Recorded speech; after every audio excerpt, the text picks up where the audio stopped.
Hi అండి. నాకు ఎంత సెట్ చేసుకున్నా నాకు వీడియో చేసుకుంటానికి ఇది సెట్ కావట్లేదు. ఇంకా ఎన్ని రోజులు పడుతుందో ఏంటో నాకు ఇవన్నీ సెట్ చేసుకుంటానికి. చిన్న ముచ్చటండి. నాకు తెలిసిన మా ఊరు ఆయన ఇంచుమించుగా ఒక 70,000 వరకు ఇవ్వండి ఆయనకి. నాకు కిరాణా షాప్ ఉంటుంది. అందులో కొంచెం ఏదో నేను ఆయన దగ్గర లోన్ తీసుకున్నాను. కొంచెం ఏదో ప్రాబ్లమ్స్ వచ్చినాయి, కట్టలేకపోతే నా పరిస్థితి చూశాడు ఆయన. అంటే మా ఊరు కాదు, పక్కన మా పెద్దమ్మ వాళ్ళ ఊరు. ఆయనకి వచ్చిన తర్వాతే నాకు పరిచయం అయ్యారు. అంటే వరుసకు నాకు మరిది అవుతాడు. అయితే ఆయన ఏం చేశారు, 70,000 ఒకటే అన్నాడు. వదినా, ఇప్పుడు నీ పరిస్థితి బాగాలేదు కదా, నువ్వు ఆ డబ్బుల గురించి ఏం ఆలోచించకు. అంటే నేను టెన్షన్ పడేదాన్ని. నేను ఇవ్వలేకపోతున్నానండి, నాకు సిగ్గేస్తుంది అని. అంటే నువ్వు ఆ డబ్బుల గురించి ఆలోచించుకోదనా, నువ్వు ఎట్లా ఉంటావు ఏంటో నాకు తెలుసు కదా, సరే నువ్వు దాని గురించి ఆలోచించుకు. నీ పరిస్థితులన్నీ చక్కబడి నువ్వు బాగున్నాను, నేను ఇవ్వగలుగుతాను అని అనుకున్నప్పుడు ఇవ్వదునా అని అన్నాడు. అంటే ఆయన జస్ట్ నాకు ముఖపరిచయం వ్యక్తి 70,000 అంటే మాట్లాడి కాదు కదా, 70,000 వదిలేశాడు. అంటే నువ్వు ఉన్నప్పుడు ఇచ్చిన పర్లేదు, ఇవ్వకపోయినా పర్లేదు అన్నాడు. అలాగే సేమ్ టైం నా రక్త సంబంధికుల దగ్గర ఒక 50,000 తీసుకున్నాను నేను. అంటే వాళ్ళకి నేను ఉపయోగపడ్డా, నాకేం ఉపయోగపడలేదు. చేయబదులుగా ఒక 50,000 ఇచ్చారు. 50,000 కోసం నా రక్తం చుక్కలు చూశారండి వాళ్ళు. అంటే రక్త సంబంధికులకి మన బయట వాళ్ళకి తేడా చూడండి. ఆ 50,000 కోసం నా పరిస్థితి బాగోక కరోనా టైంలో నా దగ్గర ఒక 5,000 ఉంటే అందరికి 5,000 పెట్టుకో అనేసి ఇస్తే నా ముఖం మీద ఇట్లా ఇసిరేశారు. ఆ 5,000 వద్దు ఇవి కూడా పెట్టుకుని వాడుకోను అని అన్నారు. కానీ వాళ్ళు 50,000 వాళ్ళకి ఇచ్చేసాను అనుకోండి. కానీ నేను అవసరానికి వాళ్ళకి నేను ఎంత చూశాను, ఎంత చేశానో వాళ్ళకి తెలుసు. కానీ ఇప్పుడు ఎందుకు చెప్తున్నానంటే బయట వాళ్ళకి ఇంటోళ్ళకి తేడాది. నేను అంత చూసి అంత చేస్తే వాళ్ళు నన్ను ఒక వెంట్రుక మొక్కని తీసేశారు. అందుకే ఇంటోళ్ళని నమ్మకూడదు, ఇంటోళ్ళతో మనం ఏది పెట్టుకోకూడదు. కొంతవరకు నేను ఇంటోళ్ళ వల్లే నేను నష్టపోయాను. లేదంటే నా లైఫ్ ఇది కాదు, నేను ఇది కాదు.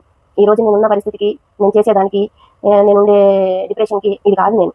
కాకపోతే అంటే ఆయన దగ్గర మోసపోయినా, అందరికీ పెట్టి అందరికీ చేసి అందరికీ చూసి మోసపోయాను. ఈ రోజుని ఇలా ఒంటరిగా ఇంత చిన్న కూరలు వండుకుంటున్నాను. యూట్యూబ్లో కూరలు చేయకపోవడం కూడా నేను అదే అండి. ఇంత చిన్న కూరలు వండాలంటే నేను వండలేను. ఎప్పుడు నా ఇంట్లో నా పిల్లలు, నేను, నా భర్త కాకుండా ఎక్స్ట్రా ఒక 3 మెంబర్స్ అయినా సరే ఉండేటోళ్ళు. నా ఇంట్లో 2 కన్నులు ఉండేటోళ్ళు, వాళ్ళతో పాటు ఎక్స్ట్రా చుట్టాలు ఉండేటోళ్ళు. అట్లాంటిది ఈ రోజుని ఒంటరిగా ఉన్నాను. ఇది నా లైఫ్. అదే వ్యక్తులు మళ్ళీనండి, నేను ఎక్కడ వాళ్ళ గుమ్మాలోకి వెళ్తానని ఇంటికి తాళాలు వేసుకుని, నా చుట్టాలే ఇంటికి తాళాలు వేసుకుని వేరే చోటుకి వెళ్ళిపోయారు. వాళ్ళు పెట్టింది నాకు గోరంతా, నేను పెట్టింది కొండంతా. అంటే పెట్టి అనటం కాదు, అంటే మనుషులు తత్వాన్ని బట్టి చెప్తున్నానండి. నాకేం అవసరం లేదు. ఉంటే తింటాను, లేకపోతే పస్తుంటాను. ఎన్నో కష్టాలు పడి వచ్చాను. ఇప్పుడు వాళ్ళకి ఇవ్వాల్సింది గుర్తుపెట్టుకుంటారు, వాళ్ళు చేయవలసింది గుర్తుపెట్టుకుంటారు. మరి నేను చేసింది ఏం పోయింది?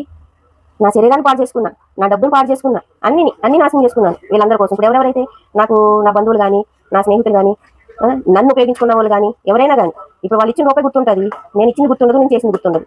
అంటే డబ్బు మనిషిని ఎలాంటి దాన్ని అయినా సరే ఇది చేసేస్తుందండి. అంతే. అందుకే వద్దు, బంధువులు వద్దు, పిల్లలు వద్దు, ఎవరు వద్దు, ఏది వద్దు. ఉందాం ఏముంది, అనాథలు ఎంతో మంది బతుకుతున్నారు. తల్లిదండ్రులు లేనోళ్ళు, బంధువులు లేనోళ్ళు, అనాథగా ఉన్న వాళ్ళు ఎంతో మంది బతుకుతున్నారు. వాళ్ళు నేను ఒకదాన్ని, అంతే కదా. ఏదైనంతే. దీపం ఉంటుంది కానీ చక్క పెట్టుకోవాలంటారు కదా పెద్దలు. ఒట్టిగానే అనలేదు, నాలాంటి వాళ్ళ కోసమే అన్నారు. కానీ నేను మిస్యూజ్ చేసుకున్నాను. ఏమీ లేదు, అందరినీ నమ్మాను, పెట్టాను. పోనీ ఏముంది, ఇప్పుడు దేవుడు మళ్ళీ అవకాశం ఇస్తాడు, అప్పుడు జాగ్రత్త పడతాను. అంతే. అయిపోయిన దాని గురించి బాధపడి ఇది చేసుకుని లేదు కదా. అంతే. ఏడ్చాను, చాలా బాధపడ్డాను. అయిపోయింది. ఇంకా ఏంటి, ఎంత టైట్గా ఉంది అది.